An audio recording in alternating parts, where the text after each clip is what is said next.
Hello and welcome back to my channel. आप सभी का मेरे चैनल में स्वागत है। और जैसा कि हम पढ़ रहे थे राष्ट्र निर्माण की चुनौतियां, और उसके आगे हम बढ़ते हुए आज पढ़ेंगे देसी रियासतों का विलीनीकरण। अर्थात जब भारत आज़ाद हुआ, उसके भारत का बंटवारा होने के बाद मैंने आपको बताया था कि भारत में 565 ऐसी रियासतें थी जो कि स्वतंत्र रहना चाहती थी। अर्थात अंग्रेजों ने एक लंबी गुलामी के बाद भारत को आज़ाद किया। सेकेंड वर्ल्ड वॉर खत्म होने के बाद जितने भी उपनिवेश थे उसके विश्व भर में, उन सबको धीरे धीरे ब्रिटेन ने आज़ाद करना शुरू किया और उनमें से भारत भी एक था। परंतु कोई भी उपनिवेशी राष्ट्र इतनी आसानी से अपने उपनिवेश को छोड़ना नहीं चाहते हैं। और जब वो सेकेंड वर्ल्ड वॉर के बाद थोड़ा सा आर्थिक रूप से और सैनिक रूप से कमजोर हो गया और भारत में लगातार आज़ादी के लिए बढ़ते हुए दबाव को वो झेल नहीं पाया, तो मजबूरी में ब्रिटेन को भारत को आज़ाद करना पड़ा। परंतु आज़ाद करने से पहले उसने वो किया जिसकी उम्मीद अभी तक किसी ने नहीं की थी। उसने क्या किया, जाते जाते भारत का विभाजन कर दिया। विभाजन करने के साथ ही उसने भारत को एक और दंश दिया, वो था देसी रियासतों को स्वतंत्र रहने का अधिकार। अर्थात उसने अपनी बात में उसने ये शामिल कर दिया कि जो देसी रियासतें हैं वो स्वतंत्र भारत, स्वतंत्र पाकिस्तान में जा सकती हैं अथवा वे अपना स्वतंत्र अस्तित्व बनाए रख सकती हैं। परंतु क्या इन रियासतों का भारत के नक्शे के अंदर स्वतंत्र रहना सही था?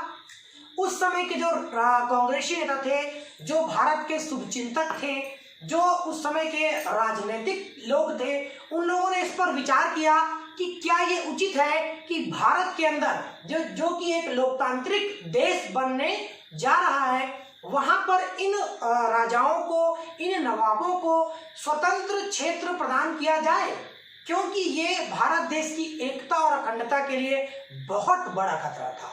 तो उसके लिए भारत के नेताओं द्वारा, भारत सरकार के द्वारा कुछ ठोस कदम उठाए गए। उनमें से एक था देसी रियासतों का विलीनीकरण, अर्थात उन 565 रियासतों का भारत में विलय हो जाना। चलिए आगे बढ़ते हैं। उसकी आवश्यकता क्यों थी और उसके लिए क्या क्या तैयारियां भारत के द्वारा की गई? तो आवश्यकता इसलिए थी कि स्वतंत्रता के पश्चात देशी रियासतों की राजनीतिक स्थिति का निर्णय एक चुनौतीपूर्ण कार्य था। देश के अंदर छोटी बड़ी 565 रियासतें एवं रजवाड़े थे जो अपना स्वतंत्र अस्तित्व रखना चाहते थे। देशी राजा ब्रिटिश शासन से भारत की पूर्ण स्वतंत्रता के साथ स्वयं की भी पूर्ण स्वतंत्र अधिकार प्रदान करने की मांग कर रहे थे। ब्रिटिश सरकार भी समझौतों और संधियों के कारण देशी रियासतों को इस स्थिति में स्वतंत्र करने के लिए वचनबद्ध थी। अर्थात कुछ ऐसे वचन जो है ब्रिटिश सरकार ने इन रियासतों को पहले से दे रखे थे, जिसके लिए वो इन्हें स्वतंत्र करने पर मजबूर हो गए थे। तो उसके लिए उन्होंने क्या किया, तो ब्रिटिश कैबिनेट मिशन का निर्णय, अर्थात एक कैबिनेट भारत आया जिसे हम कहते हैं ब्रिटिश कैबिनेट मिशन। इसके आने के बाद इन्होंने कुछ निर्णय दिए। तो वो क्या थे? सन 1946 में इंग्लैंड से ब्रिटिश मंत्रिमंडल द्वारा इस संबंध पर अंतिम निर्णय लेने के लिए एक प्रतिनिधि मंडल भारत भेजा गया। कहां से भेजा गया? इंग्लैंड से। कब भेजा गया? 1946 में। कहां भेजा गया? भारत भेजा गया। उसका नाम क्या था? British cabinet mission. ठीक है। इस मिशन का मुख्य कार्य भारतीय राजनीतिक दलों और नरेंद्र मंडल कौन थे? उन देशी रियासतों का एक संघ था जो देश में शामिल नहीं होना चाहते थे, जिसका नाम था नरेंद्र मंडल, के मध्य चर्चा कर ठोस निर्णय पर पहुंचा था। कैबिनेट मिशन ने ब्रिटिश सरकार को अपने प्रतिवेदन में कुछ सुझाव दिए। अर्थात ब्रिटिश सरकार इसलिए कह रहे हैं क्योंकि उस समय भारत आजाद नहीं हुआ था, वो ब्रिटिश का ही एक हिस्सा था, इसलिए वो एक ब्रिटिश सरकार था। तो अपने प्रतिवेदन में उन्होंने कुछ सुझाव दिए। वो क्या थे? तो कुछ उन सुझावों के अंदर स्वतंत्रता के साथ भारत एक संघ होगा, अर्थात भारत राज्यों का एक संघ होगा। कब? जब वो स्वतंत्र हो जाएगा। इसमें ब्रिटिश भारत और देसी रियासतें दोनों शामिल होंगी, अर्थात जो रियासतें आजाद होना चाहती हैं और ब्रिटिश भारत दोनों इसमें शामिल होंगे। यह संघ वैदेशिक मामले, प्रतिरक्षा और परिवहन पर नियंत्रण रखेगा।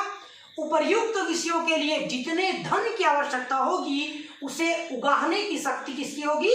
संघ की होगी।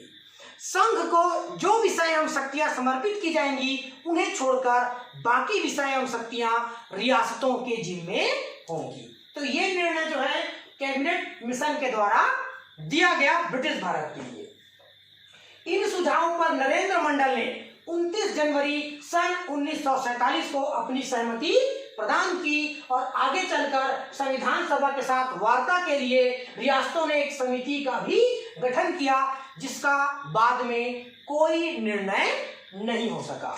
इसके बाद क्या हुआ, आगे बढ़ते हैं। 1947 के भारतीय स्वतंत्रता अधिनियम के तहत अंग्रेजों ने भारत को स्वतंत्र घोषित करते हुए भारतीय राज्यों को ब्रिटिश प्रभुता से मुक्त कर दिया। कब?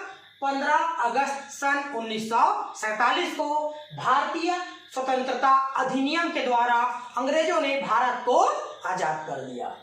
भारतीय सरकार ने आगे चलकर रियासतों से वार्ता हेतु स्टेट्स डिपार्टमेंट, एक डिपार्टमेंट बनाया जिसे कहते हैं स्टेट डिपार्टमेंट का गठन किया, जिसके प्रमुख गृह मंत्री सरदार वल्लभ भाई पटेल को नियुक्त किया गया। किसे नियुक्त किया गया?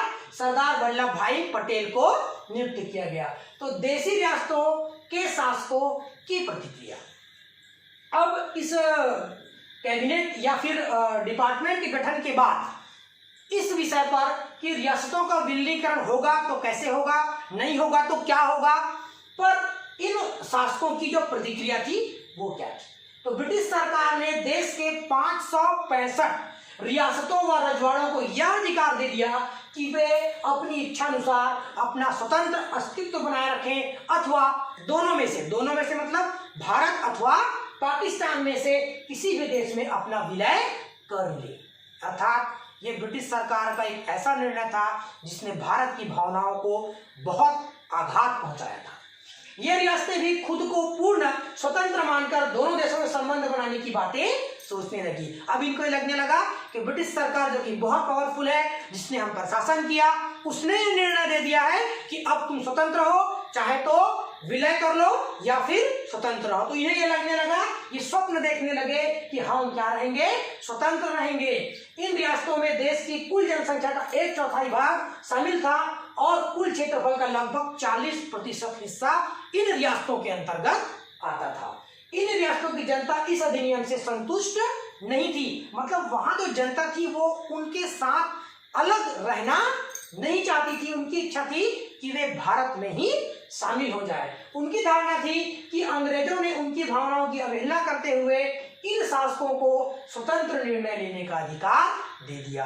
अर्थात इन रियासतों में रहने वाली जनता भारत की जनता बनकर रहना चाहती थी, ना कि किसी छोटे से रियासत या रजवाड़े की।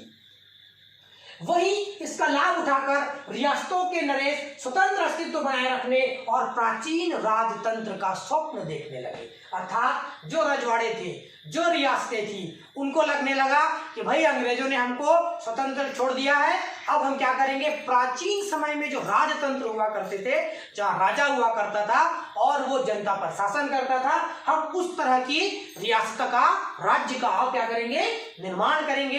ऐसा वो स्वप्न देखने लगे। उधर दूसरी तरफ ऐसी रियासतें जहां मुस्लिम शासक थे, उनको पाकिस्तान द्वारा धर्म के आधार पर अपने राज्य में विलय कराने का दबाव डालना शुरू कर दिया। पाकिस्तान भी शांत नहीं बैठा, वो भी कम नहीं था। उसने क्या किया, उसने ये देखा कि नवाब अर्थात मुस्लिम रियासतें कितनी हैं और इन रियासतों को किस तरह से हम पाकिस्तान में मिला लें, ताकि हमारा अधिकार जो है वो भारत से खत्म ना हो। क्योंकि ये सब लगभग भारत के मध्य में थी और पाकिस्तान चाहता था कि वहां भी उसकी हुकूमत बनी रहे। तो धर्म के आधार पर, भाई तुम भी मुसलमान और हम भी मुसलमान, तो धर्म के आधार पर आते थे कि इन राज्यों का विलय कहाँ हो, पाकिस्तान में हो। तो उन्होंने उन्हें बहलाना फुसलाना शुरू कर दिया। उसके बाद पाकिस्तान के झांसे में आकर खैरपुर और बहावलपुर सहित कुछ छोटी रियासतों ने पाकिस्तान में विलय करने की घोषणा भी कर दी। पाकिस्तान की चिकनी चुपड़ी मीठी मीठी बातों में आ गए और आकर कहते उन्होंने खैरपुर और बहावलपुर के साथ कुछ छोटी छोटी रियासतें थी जिन्होंने पाकिस्तान में विलय करने की घोषणा भी कर दी, और जूनागढ़ के नवाब भी पाकिस्तान में विलय के ही इच्छुक थे। अब जूनागढ़ के जो नवाब थे उनको भी लगने लगा कि भाई ये लोग जा रहे हैं तो क्यों ना मैं भी अपने पाकिस्तान मुस्लिम राष्ट्र का एक हिस्सा बन जाऊं, और उन्होंने अपनी इच्छा क्या कर दी, प्रकट करना शुरू कर दी। इन विपरीत परिस्थितियों में सरदार पटेल ने अंतिम चेतावनी देते हुए कहा कि देश में ब्रिटिश शासन की सर्वोच्च सत्ता की मृत्यु हो चुकी है, अर्थात जिन ब्रिटिशों के दम पर रियासतें उछल रही थी, उचक रही थी, दम भर रही थी, पटेल जी ने सीधी अंतिम चेतावनी देते हुए कहा कि उस सर्वोच्च सत्ता की अब मृत्यु हो चुकी है, वो डेड हो चुकी है, वो मर चुकी है, और उस पर आंसू बहाने वाला भी अब कोई नहीं बचा है। तो और भारत सरकार सर्वोच्च सत्ता का दायित्व संभालते हुए एक उत्तरदायी सरकार के रूप में भारत के किसी भी भाग में अराजकता पनपने नहीं दे सकती है। सीधी चेतावनी दे दी कि इन रियासतों के कारण भारत देश की जो शांति है, सुख है, और जो जिस तरह का माहौल है भारत देश में, उसमें किसी भी प्रकार की अराजकता का माहौल वो पैदा होने नहीं देंगी। रियासतों के प्रमुखों ने इस चेतावनी को निकट भविष्य में अपने विरुद्ध सैनिक कार्यवाही की संभावना मानकर महाराजा पटियाला और लॉर्ड माउंटबेटन के माध्यम से कुछ अनावश्यक सुविधाएं भारत सरकार से मांगने का प्रयास किया। अर्थात ये जो रियासतें थी वो थोड़ी सी डर गई, घबरा गई पटेल जी की उस चेतावनी और उस घोषणा से। उन्होंने क्या किया, चलो बीच का रास्ता निकालते हैं। क्या करते हैं, महाराजा पटियाला और लॉर्ड माउंटबेटन के माध्यम से उन्होंने एक संदेश भिजवाया भारत सरकार को कि हमारी कुछ सुविधाएं हैं। सुविधाएं कैसी थी, अनावश्यक थी, जिनको मानना सरकार के लिए संभव नहीं था।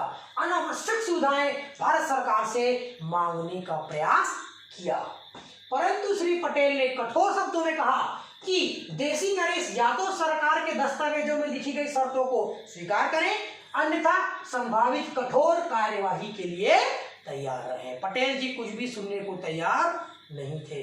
वो किसी भी प्रकार की मनमानी देश हित में बर्दाश्त नहीं करना चाहते थे। उन्होंने कठोर शब्दों में कह दिया कि नहीं भाई, देसी नरेश सुन लो, तुम लोग, तुम्हारे पास अब समय कम है, तुमको उन्हीं दस्तावेजों पर सिग्नेचर करने होंगे, उन्हीं नियमों और उन्हीं शर्तों को मानना होगा जो भारत सरकार बनाएगी और जो भारत सरकार तुमको देगी। उसके अलावा आपकी किसी भी मांग को भारत सरकार नहीं मानेगी। श्री पटेल ने देसी नरेशों को कुछ दस्तावेज सौंपते हुए उनसे अपने भारत में विलय के शीघ्र निर्णय से भारत को अवगत कराने का आग्रह किया। अर्थात पटेल जी ने उनके आग्रह को ठुकराया और अपने सरकारी दस्तावेज उन्हें दिए और समय भी दिया कि भाई अच्छे से सोच लो, निर्णय कर लो और भारत को ये अवगत करा दो कि आप कितनी जल्दी भारत में अपना विलय करने वाले हैं। अब है रियासतों को सौंपे गए 2 दस्तावेज व विलीनीकरण। अब वो दस्तावेज क्या थे उसके बारे में जान लेते हैं। तो भारत सरकार द्वारा देसी रियासतों को सौंपे गए दस्तावेजों की प्रमुख शर्तें।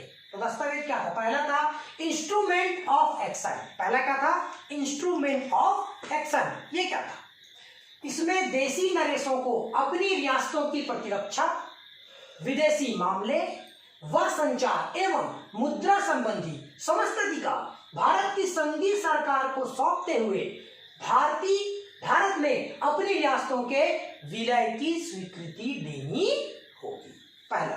दूसरा है स्टेट स्टिल एग्रीमेंट। ये क्या है, जिनके द्वारा अभी तक स्थापित ब्रिटिश साम्राज्य की केंद्रीय सरकार के स्थान पर नई संघीय व्यवस्था की केंद्रीय सरकार को मान्यता दी गई थी, जिसे सभी राज्यों के प्रमुख क्या करेंगे, स्वीकार करेंगे। जूनागढ़, हैदराबाद और जम्मू कश्मीर रियासतों को छोड़कर देश की सीमा के अंदर स्थित अन्य रियासतों ने दोनों दस्तावेजों पर हस्ताक्षर कर दिए। मतलब 3 रियासतें, जूनागढ़, हैदराबाद और जम्मू कश्मीर। इसके अलावा जितनी भी रियासतें भारत में थी वो इन 2 दस्तावेजों पर सहमत थी और उन्होंने इन पर अपने सिग्नेचर, अपने हस्ताक्षर कर दिए और इन 3 रियासतों ने, रजवाड़ों ने उन पर सिग्नेचर या हस्ताक्षर नहीं किए और भारत में अपने राज्यों के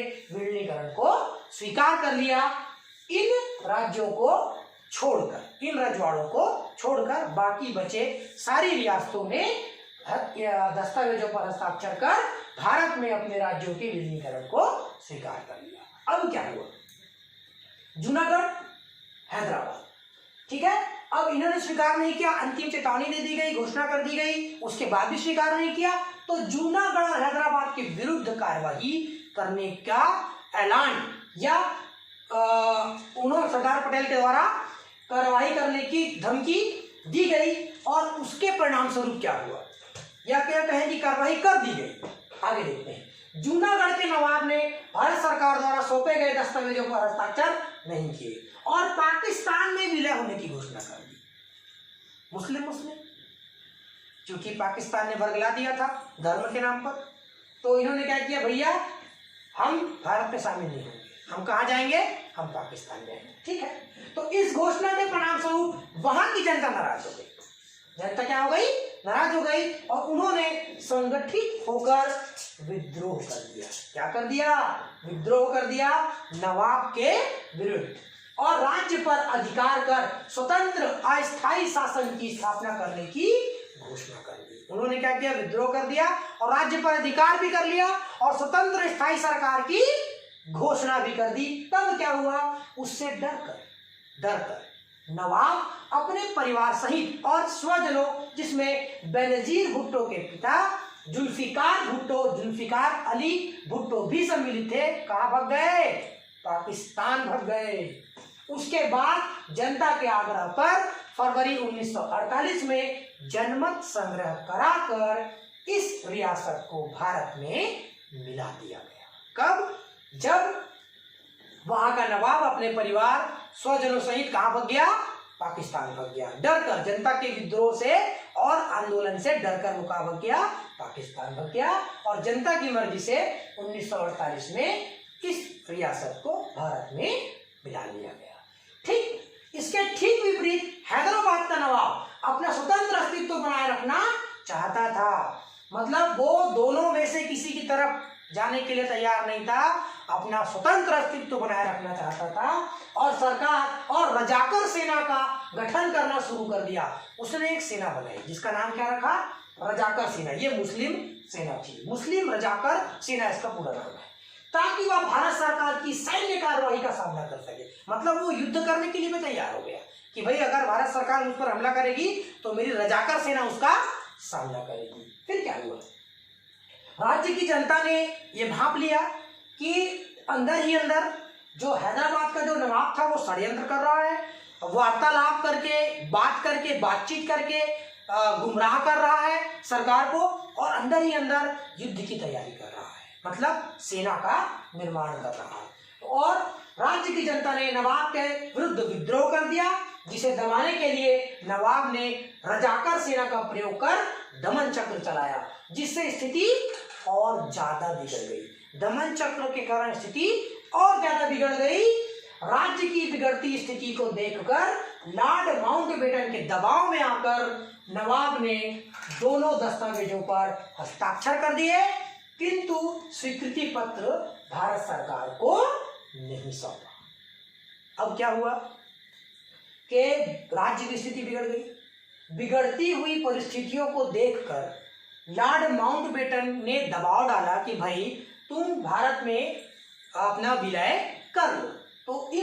तो उससे घबराकर, उसकी बात को मानकर उसने क्या किया, दस्तावेजों पर हस्ताक्षर तो कर दिए किंतु स्वीकृति पत्र भारत सरकार को नहीं सौंपा। उसके पीछे कारण था रजाकर सेना। मतलब फिर क्या किया, भारत ने क्या किया कि अंत में भारत सरकार ने 1948 में मेजर जनरल चौधरी के नेतृत्व में भारतीय सेना को हैदराबाद में प्रवेश करने के लिए क्या किया, नियुक्त कर दिया, अधिकार दे दिया और 5 दिनों तक चले संघर्ष में सेना ने मुस्लिम रजाकर सेना का सफाया कर दिया और श्री रेनबोथ आईएएस की कमान में शासन व्यवस्था संभाल ली गई और हैदराबाद के नवाब ने हार मानकर भारत में राज्य के विलय पत्र पर हस्ताक्षर कर दिए और इसी के साथ संपूर्ण देश में रियासतों के विलीनीकरण का कार्य पूरा हो गया और लगभग 565 जो रियासतें थी वो पूरी तरह से भारत में मिल गई, भारत का एक हिस्सा बन गई और इससे एक अखंड भारत का निर्माण हुआ, जिससे भारत की राष्ट्रीय एकता आज भी हमको देखने को मिलती है। तो आज हमने विलीनीकरण, रियासतों का विलीनीकरण पढ़ा, कैबिनेट मिशन पढ़ा और हमारे गृह मंत्री सरदार वल्लभ भाई पटेल के द्वारा किए गए उन कार्यों को भी पढ़ा, जिससे कि हैदराबाद और जूनागढ़ की रियासतों ने भारत में विलय को स्वीकार किया। तो आज के लिए इतना काफ़ी है, इसके बाद हम आगे की क्लास में पढ़ेंगे। तब तक आप घर में रहिए, खुश रहिए, स्टे होम, बाय।